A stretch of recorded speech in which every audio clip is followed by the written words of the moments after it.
What do you do if you have 20 minutes of marketing copy to cover in a video to promote your business? Welcome to the weekend edition.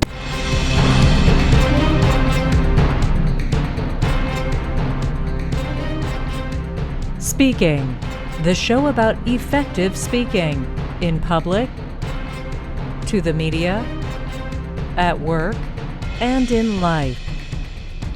Speaking with TJ Walker. This question comes from Joy Lone, one of our Udemy.com students, who writes in, TJ, hi, I wrote a long copy for a product of my company. It's 20 minutes long. Now, when it's shooting time, it's difficult to remember more than 20 minutes for me. How to do it? How do you do it? Well, Joy, this is a very, very common problem. I'm glad you've shared this. Here's the number one thing you got to get over. No matter how brilliant your ad copy is, and I'm sure it's fantastic, what works in one medium does not work in another medium. Think of the best novel you've ever read. If a movie producer tries to just flash the text up on a screen for 3 hours and sell that as a movie, it would be the worst bomb ever. What works in one medium doesn't work for another. In fact, a movie producer that just tries to follow page by page what's in a book is generally going to be a huge, huge disaster. It just doesn't work like that. I want to answer your last question first because I often speak for 20 minutes in these podcasts and in these audio and video tutorials and daily courses here and daily shows right here on iTunes, YouTube, and it's seen elsewhere. How do I do it? Because I'm clearly not memorizing 20 minutes worth of content. Now I'm going to show this for our video audience. For our audio audience, what I'm showing is a single sheet of paper and it has bullet points. And that's it. And what I'm able to do, for those of you who watch, is I'm able to look at you, I'm looking at the camera, the vast majority of the time, 95% of the time, because it would be kind of awful and boring to see me, and excuse me, audio audience, I'm now looking down the whole time, and the only thing people are seeing who are watching this is how bald my head is, and how awful that would be awful. Even though the content might be the same thing. And this is one of those differences between doing an audio podcast versus a video. But it's not an excuse to avoid video.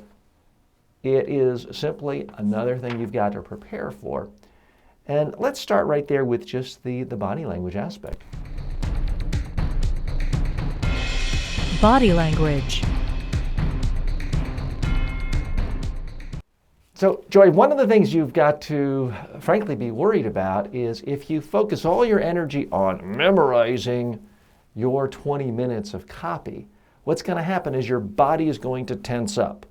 You're going to look as though you are frozen and scared and trying to read off the teleprompter in your brain, or even worse, reading a teleprompter. Now, folks, I'm not anti-teleprompter. I've owned every kind of teleprompter in the world. I have courses on how to use a teleprompter. People hire me and spend a lot of money getting me to teach them how to use a teleprompter. Having said all of that, in general, most of the time for marketing people, CEOs, executives of all stripes, I tell them, don't use a teleprompter. Again, I don't care if that 20 minutes of ad copy or that marketing copy is the most brilliantly written content ever, and that includes every single bullet point and fact and benefit to your product or service. If you try to read it and you're not a professional news anchor, it's going to be awful, generally. When you see your favorite news anchor reading, whether it's from ABC, NBC, BBC, wherever you are in the world, when you see your favorite news anchor reading, and they look great, and they sound great, and they sound confident, it's because they've been reading from a teleprompter 3 hours a day for weeks, months, years, often decades, sometimes quarters or halves of centuries. And if you're willing to do that, fine. But I don't find it is particularly helpful in any way when it comes to you really having a finished product. Here's what I would recommend with the marketing copy. What I'd like you to do is to read it again, read it a third time, Joy. And then I want you to think about what truly sticks in your own memory. Then get a clean sheet of paper and come up with a handful of bullet points. Anything that's really important to you, but to limit it to 2, 3, 4, maybe 5 words at a time. And let that be your guide to speaking. And then what I'd recommend is just talk to the camera and do as I do in these podcasts for iTunes and YouTube and Facebook video. I occasionally glance down at the video. Now, I can tell you in all the years I've been doing these, and I've been making videos, not exactly like this, but I've been making videos going back to my student days at Duke University for the student TV station, 1983 roughly. So it puts us at 33 years. And the first ones were a little rough, let me tell you, although I had much better hair. But certainly in the last 5 years, or the last almost 10 years on YouTube, I've never had someone write or call and say, TJ, I hate the fact that once every couple of minutes you glance down for a second to look at your notes, because that's incredibly unprofessional and makes it look like you haven't prepared and you're destroying eye contact. I've never had that. Now, what I do hear from people is, TJ, I like that, even if I don't agree with you on everything, I like that you sound conversational. I like that you're not reading a script. I like that it is more extemporaneous, and that if you make a mistake occasionally, and I do, you just keep on going. That's the feedback I get. And I believe, Joy, that that is the feedback you'll get as well if you just work from notes. And it's very, very simple outline. But I got to tell you, that is not the advice you're going to get everywhere. Bad advice. So Joy, let me tell you, you're going to get a lot of bad advice if you work in a corporate environment, in my experience, because you have well-meaning people who have technical skills, production skills, video skills, and their job, their focus is on technically making the video look good to pass the test that other technical people would consider to be important. So if you're a video production person, if you're a director, a videographer, an editor, if the lighting is great and the audio is great and everything is framed properly, but you're sitting there or standing there speaking in a monotone, head down, putting everyone to sleep, the video production person is thinking, wow, I did my job beautifully. You need to ignore that, because you've got to focus on what the real goal is. The real goal is not creating a perfect video production. The real goal is communicating the ideas that are important to you and making them memorable to your audience so they'll want to take the action you want. Purchase your service, click for more information, download a white paper, whatever it is you want people to do. That's the goal of your 20-minute speech or video or online tutorial.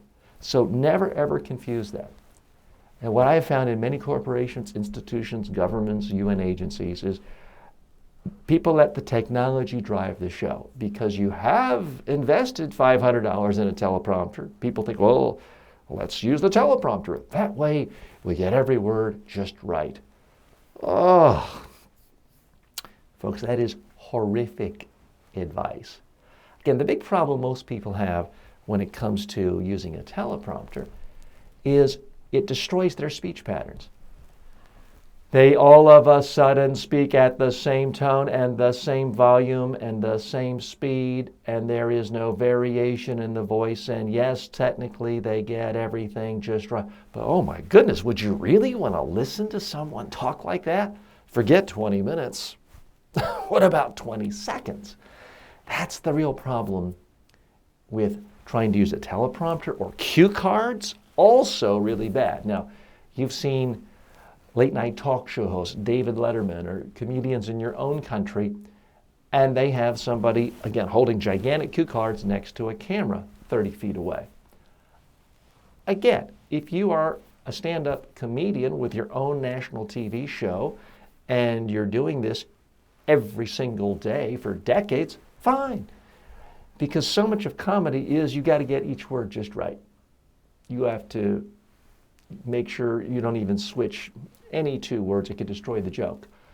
Well, if you are doing a promotional video for your product or service online, it's not that particular. It really isn't. And if you have a lawyer tell you it is, they are wrong. Now, you don't want to put out a video where you've said something factually incorrect or something a lawyer says will put you in jail.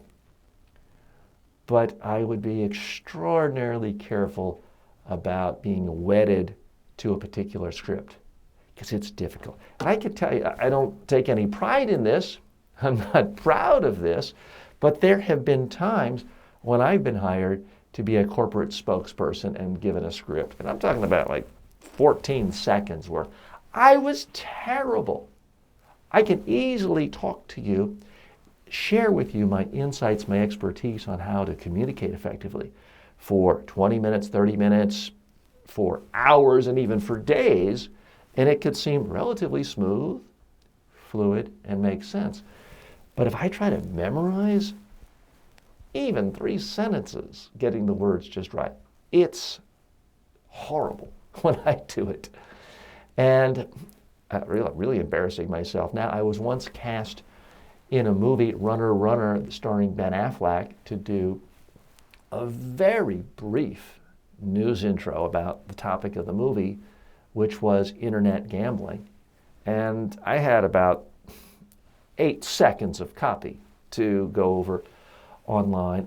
Must have done 150 takes. I was awful. They still didn't use me. They ended up using former NBC anchor John Siegenthaler because apparently I was so awful. So I'm just here to tell you, it is difficult to memorize. Don't put that much pressure on yourself. Instead, I want you to just speak and occasionally glance down at your outline. Focus on one thing at a time. Do that and you will be in great shape. If you try to remember a complex outline of 150 things you're trying to remember, that's going to be difficult. So that's essentially what I'm doing here. I'm focusing on one thing at a time, and then I go to the next thing. For a free, no obligation online public speaking or media training course, go to MediaTrainingWorldwide.com and start learning today.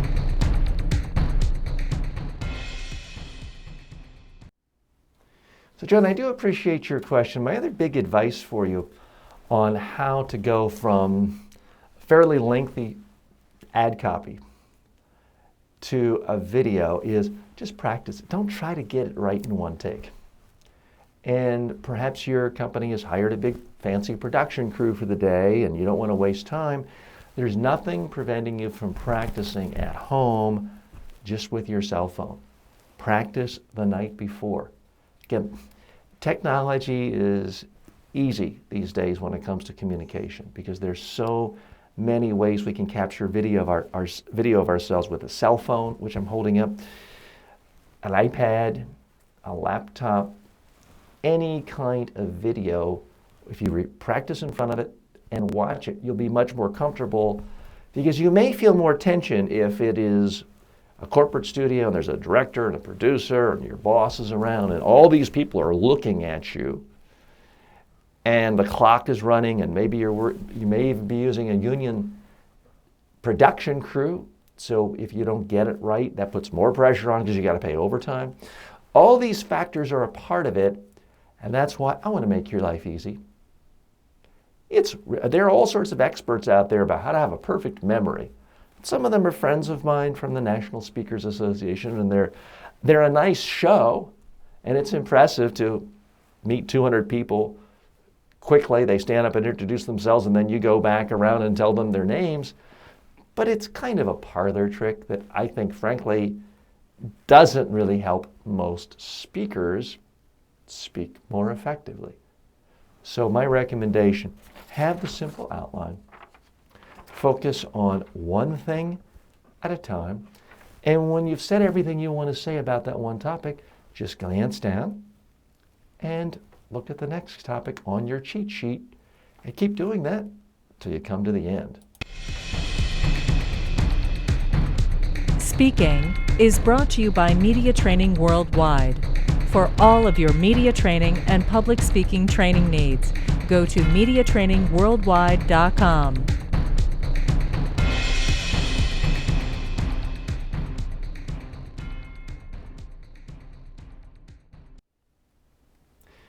Joy, thanks for the question. As always, we take everybody's questions here as they relate to public speaking, media training, crisis communications, and presentation skills.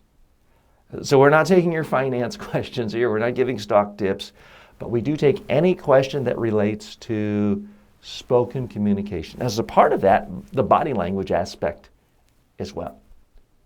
Which, by the way, Joy, I didn't go into it in that much detail, just briefly at the beginning, but that's why it's so important for you to practice on video your prepared text, because then your body can free up to move naturally for this corporate video. Because the first thing I can see when I look at most corporate videos is the CEO's head is frozen, stiff, nothing's moving. Their voice may actually sound okay. Their tones may be okay. They may have a conversational tone to their voice, but their head is frozen, their body's frozen, their shoulders are frozen, and it just screams out, "I'm scared, world." That's not the message you want to send. All the more reason to practice on video to get comfortable with the words so you can then actually focus on looking comfortable and confident. Joy, thanks again. Send all of your questions to me on Twitter at TJ Walker. You can also email info@MediaTrainingWorldwide.com. And you can also post your comments whether you're watching this or listening to this on Facebook or any other social media forum. For the weekend edition of Speaking with TJ Walker, thanks for joining us, and may all of your speaking opportunities in life be a huge success. Speaking with TJ Walker is the #1 rated daily streaming TV and radio show devoted to all aspects of speaking and communication.